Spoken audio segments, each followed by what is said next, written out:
Bonjour, Simon Ducoulombier, je suis chirurgien gynécologue et que j'exerce à l'hôpital privé Jean Mermoz à Lyon. Bonjour, je suis le professeur Erdogan Neuhus, je suis gynécologue obstétricien. Je travaille à l'hôpital Femmes-Mères-Enfants de Bron, au sein des hospices civils de Lyon. Je vais vous parler d'endométriose, et notamment d'endométriose superficielle et de localisation ovarienne, dans le cadre de la web-série Andorra. Comment définit-on l'endométriose superficielle ? Il s'agit de petits îlots de tissu endométrial. Ce tissu endométrial est la muqueuse utérine qui se retrouve sur la cavité péritonéale, le péritoine étant la membrane qui va tapisser l'ensemble de la cavité abdominopelvienne. Ces lésions ont pour caractéristique, du moins dans le début de leur évolution, de ne pas aller en profondeur. Comment définiriez-vous l'endométriose ovarienne ? L'endométriose ovarienne se caractérise par des lésions kystiques au niveau des ovaires. Ces lésions kystiques contiennent un liquide épais, dit chocolat. Il se développe aux dépens de l'ovaire et au fur et à mesure refoule progressivement le tissu ovarien, ce qui va amener à le détruire progressivement. Comment réalise-t-on un diagnostic pour une endométriose superficielle ?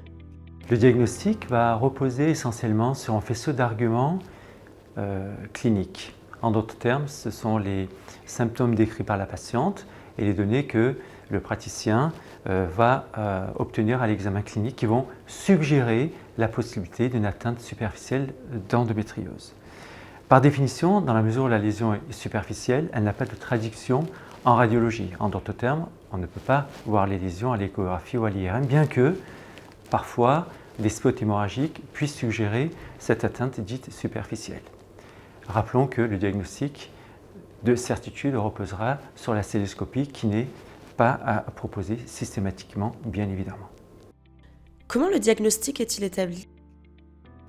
L'endométriose ovarienne est dépistée par l'échographie.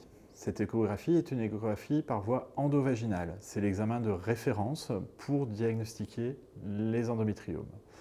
Parfois, nous utilisons l'IRM pour mieux caractériser les lésions ovariennes ou confirmer les lésions dépistées à l'aide de l'échographie.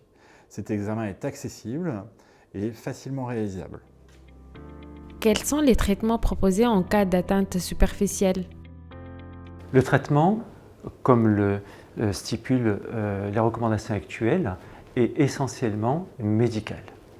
La chirurgie, si elle était retenue, ne serait indiquée qu'en cas de discordance et de non-réponse thérapeutique à un traitement médicamenteux ou plus globalement médical et bien conduit, ou lorsque les patientes ont un souhait de grossesse et que, force est de constater que dans cette situation particulière, bébé tarderait à venir.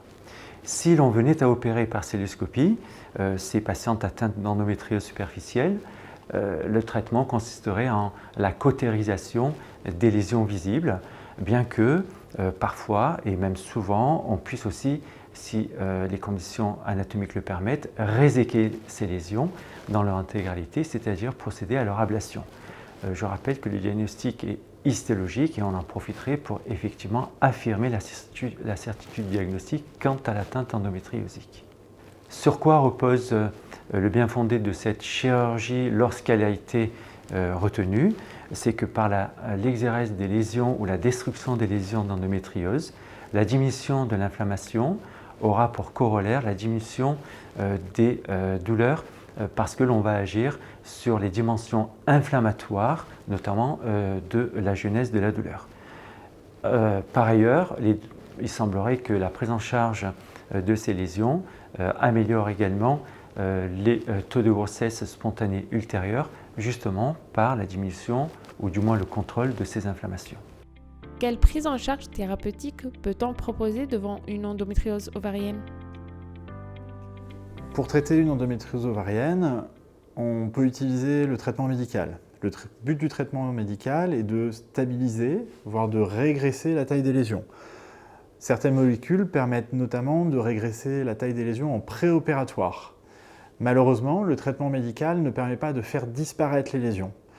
La chirurgie est généralement envisagée lorsque le traitement médical n'est pas assez efficace, lorsque les lésions progressent, notamment en taille.